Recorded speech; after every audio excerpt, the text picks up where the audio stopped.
மறைந்த தேமுதிக தலைவரும் நடிகருமான புரட்சி கலைஞர் கேப்டன் விஜயகாந்திற்கு வழங்கப்பட்ட தேசிய விருதை பெற்றுக்கொண்ட தேமுதிகவின் பொதுச் செயலாளரும் கேப்டனின் மனைவி பிரேமலதா விஜயகாந்த் சென்னை விமான நிலையம் வருகை புரிந்தார். மறைந்த தேமுதிக தலைவரும் நடிகருமான விஜயகாந்திற்கு கலைத்துறையில் சிறந்து விளங்கியதற்காக 2024ஆம் ஆண்டிற்கான தேசிய விருதான பத்மபூஷன் விருது நாட்டின் குடியரசுத் தலைவர் திரௌபதி முர்முவால் விஜயகாந்த் மனைவி பிரேமலதா விஜயகாந்திடம் வழங்கப்பட்டது. விருது வழங்கப்பட்டதைத் தொடர்ந்து விருது பெற்ற விஜயகாந்த் குடும்பத்திற்கு மரியாதை செலுத்தும் வகையில் டெல்லியில் தமிழ் சங்கம் சார்பில் பாராட்டு விழா நடைபெற்றது. பாராட்டு விழாவை முடித்துக்கொண்டு கட்சியின் பொதுச் செயலாளர் பிரேமலதா விஜயகாந்த் மற்றும் அவருடைய மகன் விஜய் பிரபாகரன், மேலும் துணை பொதுச் செயலாளர் LK சுதீஷ் உள்ளிட்டோர் டெல்லியிலிருந்து விமானம் மூலம் சென்னை விமான நிலையம் வந்தடைந்தார். தேசிய விருதுடன் சென்னை விமானம் தேமுதிக பொதுச் செயலாளர் பிரேமலதா விஜயகாந்திற்கு வரவேற்பு அளிக்கும் வகையில் 5000த்திற்கும் மேற்பட்ட கட்சி தொண்டர்கள் விமான நிலையத்தில் குவிந்ததால் பரபரப்பு ஏற்பட்டது. விஜயகாந்திற்கு வழங்கப்பட்ட பத்மபூஷன் விருதினை பிரேமலதா விஜயகாந்த் அவர்கள் விமான நிலையத்தில் வெளியே வந்த பின்பு தொண்டர்களிடம் காண்பித்தார்.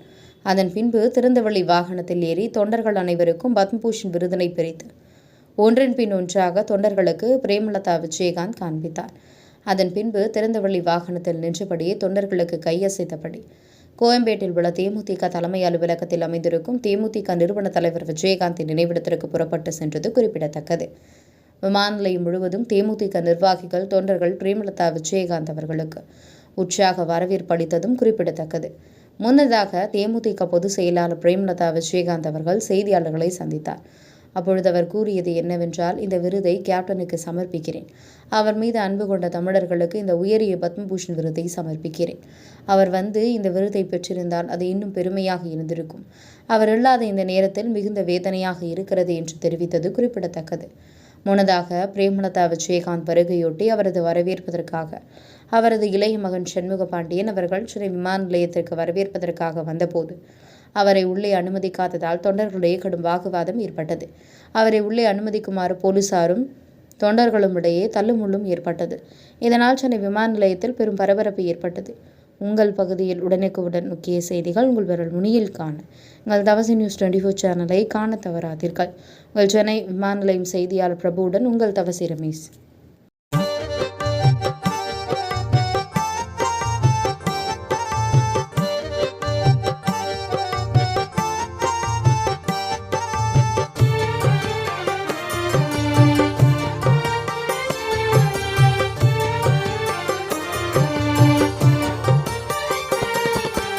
இதயமெல்லாம் நிறைந்திருக்கும் கருப்பு வைரமே, பல குடும்பங்களை வாழ வைத்த அன்பு தெய்வமே. இதயமெல்லாம் நிறைந்திருக்கும் கருப்பு வைரமே, பல குடும்பங்களை வாழ வைத்த அன்பு தெய்வமே. இதயமெல்லாம்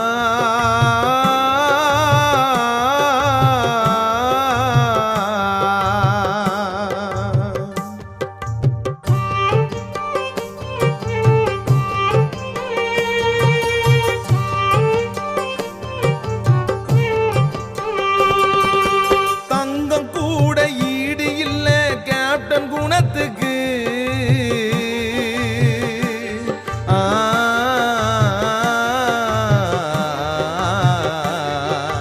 தங்கம் கூட ஈடு இல்ல கேப்டன் குணத்துக்கு. அவர் அளவில்லாத உதவி செய்தார் ஏழை ஜனத்துக்கு. கேப்டன் போல நல்லவங்க இன்னும் பிறக்கல.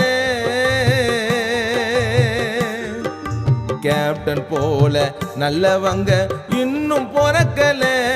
அவர் மண்ணுக்குள்ளே மறைந்தாலும் யாரும் மறக்கல. அவர் மண்ணுக்குள்ளே மறைந்தாலும் யாரும் மறக்கல. இதயமெல்லாம்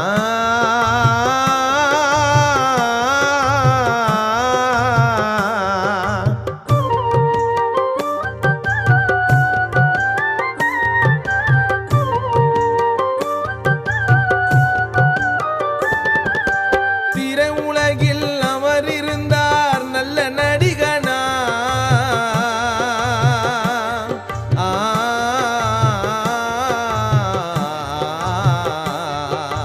திரை உலகில்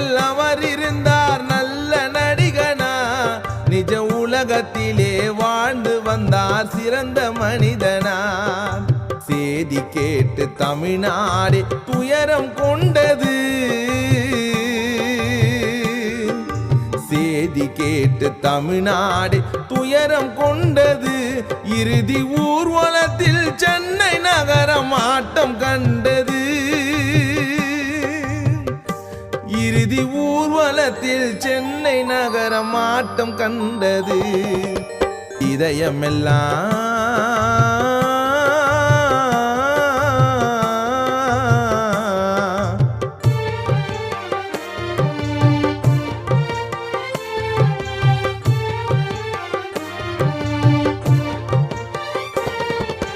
ஆண்டவனோ உன் புகழை கேள்விப்பட்டானே.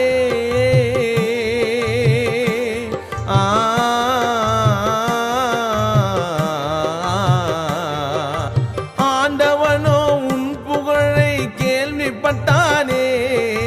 பொறாமையாலே உன் உயிரை பறித்து விட்டானே. அவரை போல தமிழ்நாட்டில் இல்ல ஒருத்தரும். கேப்டனை போல் தமிழ்நாட்டில் இல்லை ஒருத்தரும். இன்று பாதியிலே முடிஞ்சு போச்சு கேப்டன் சரித்திரம். இன்று பாதியிலே முடிஞ்சு போச்சு கேப்டன் சரித்திரம்.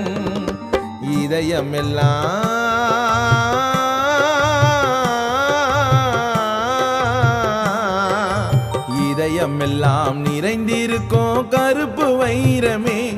பல குடும்பங்களை வாழ வைத்த அன்பு தெய்வமே. இதயமெல்லாம் நிறைந்திருக்கும் கருப்பு வைரமே. பல குடும்பங்களை வாழ வைத்த அன்பு தெய்வமே. இதயமெல்லாம்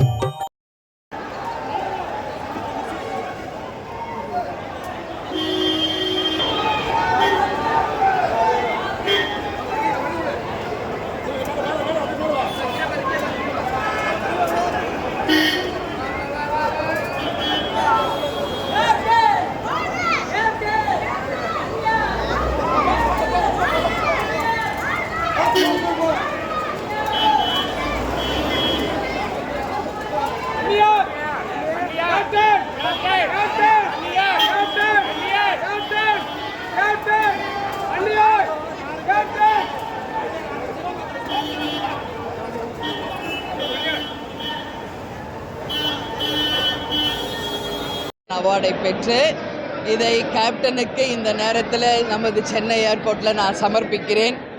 ஒட்டுமொத்த தமிழ் மக்களுக்கும், கேப்டன் மேல் அன்பு கொண்ட உலகத் தமிழர்களுக்கும், அனைத்து தமிழர்களுக்கும், தேசிய முற்போக்கு திராவிட கழகத்தை சேர்ந்த அனைத்து நிர்வாகிகள் தொண்டர்களுக்கு இந்த கேப்டனின் உயரிய விருதான பத்மபூஷன் அவார்டை நான் சமர்ப்பிக்கிறேன். அதனால் இன்னைக்கு வரவேற்க வந்த அத்தனை பேருக்கும் என் நன்றிகளை தெரிவித்துக் கொள்கிறேன். இங்கிருந்து நேரடியாக கேப்டன் கோவிலுக்கு சென்று அவருடைய காலடியில் இதை சமர்ப்பித்து இந்த உயரிய விருதை அவருக்கு இன்னும் கொஞ்ச நேரத்தில் நாங்கள் சமர்ப்பிக்க இருக்கிறோம். எனவே இந்த அவார்டை அவர் அங்கே வாங்கியிருந்தால் இன்னும் பெருமைக்குரியதாக, எல்லோரும் வரவேற்கக்கூடியதாக இருந்திருக்கும். கேப்டன் இல்லாத அந்த ஒவ்வொரு நிமிடமும் எங்களுக்கு மிகப்பெரிய ஒரு மரண வேதனையை கொடுத்துக்கிட்டு இருக்கு. இருந்தாலும் அவர் சார்பாக மத்திய அரசு கொடுத்த இந்த உயரிய விருதுக்கு மத்திய அரசுக்கு என்னுடைய நன்றிகளை இந்த நேரத்தில் தெரிவித்துக் கொள்கிறேன். எனவே இந்த கேப்டனுக்கு இந்த விருதை உரித்தாக்குகிறோம். நன்றி நன்றி நன்றி. தேங்க்யூ.